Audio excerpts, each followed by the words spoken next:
All right, so new mindset equals new results. Self-esteem is on the plate tonight, ladies and gentlemen. And the reason being is because that's the foundation. That is the core of your success. Think about it. Are you confident that you're gonna lose those 20 pounds? I mean, really, are you confident on the fact that you have a goal? Matter of fact, you have several goals. You wanna lose weight, you wanna go on vacation, you wanna stack some bread, you wanna speak to that hot girl, you wanna get married. The sky's the limit. It starts with confidence.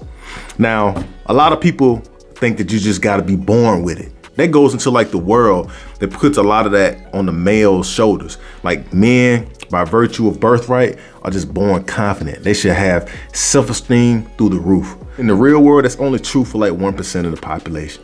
The rest of us, that stuff has to be developed and learned over a course of period of time. Self-esteem is something that's attacking everybody, especially the young people. Let's talk about social media. There was cases where young kids has been contemplating suicide. They feel less than or inadequate. And the reason being, just my theory, is because there's a correlation of comparing yourself to people that has a whole different purpose, that's on a whole different playing field. It's just like me having low self-esteem because I'm comparing myself to like LeBron James, man. You know, I think we all have to understand we have to live in the present.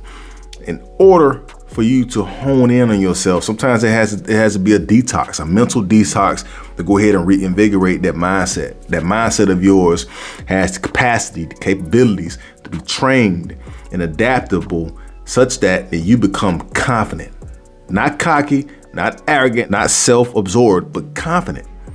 And it starts in the self-esteem department. You know, we all have what they call the Maslow's hierarchy of needs. Those hierarchy of needs wouldn't be in its totality if it didn't include self-esteem. We have social needs, safety needs, security needs, physiological needs. You know, water. We don't drink enough water, we'll dehydrate and die. We don't eat, we'll die. Sex, the whole 9 yards. That's how humanity keeps things moving and flowing. That's how we all got here, from sex through evolution. Survival has to be wrapped up into the Maslow's hierarchy of needs. But for this video, for the purpose of this video, we're gonna stick to self-esteem. Now I'm gonna break self-esteem down into two components. And one component is confidence and the other component is competence. And I'm gonna break down the differences. Confidence, let's talk about that. Confidence is really a belief. It don't have to actually be rooted in fact. It's a belief that you can believe in terms of being confident. Now, it can be internal and external. Like internally, a person can believe that they're confident and then they get out there and they strike out. That's a belief. It's not a fact. Externally, people can believe and have belief in you because you look like you walk the walk and talk the talk. So they think you're confident. Think of some of the times where you thought people were confident in themselves just to find out that they actually wasn't. Now, competence is something that you work at. It's a skill that you build. Just like in the military. When I was in high school, I was quote unquote a timid kid. I didn't have low self-esteem per se, but I was timid, meaning that I doubted myself a lot and the fact that I can survive the military. Let me tell you guys, I did not want to join the United States Army or any other branch for that matter. I was doubting myself. I didn't have the confidence in myself because you got to think about it. At that age, I was comfortable.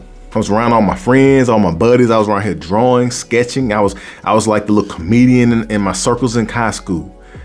I had a little job, little girlfriends and stuff, little girls and stuff checking me out. Man, I was comfortable, man. But in the big leagues, in the real world, when I was inching closer to getting that high school diploma, the military was knocking at my door and I was running. I was running because I was not confident in it. But nevertheless, by force or by choice, I had to put the uniform on and go on in there. Now, the thing that I always tell people, especially the young fellas, because us men, like I said, the weight of the world puts by default confidence on our shoulders. Fellas, we are socially groomed to be confident, but that's not the case. Like I said, it's only 1% of the population of men that are just by virtue of being a man is confident. You know, we have to be developed and coached and mentored by other people to get to where we need to be in terms of the confidence. But competence comes first. Now, competence, like I said, is all your mistakes, it's studying, getting repetitions in. So just think about those things that you feel like you struggle at. Like for me, I felt like I struggled at running. I was like, man, I joined the Army, I'm gonna pass out. I'm not good at running. I'm not good at push-ups. I'm not good at taking orders from authority. So I thought. See, we don't know how strong we are. We don't know how competent we are until we're faced in dire straits that's gonna expose our innate attributes, our weaknesses and strengths.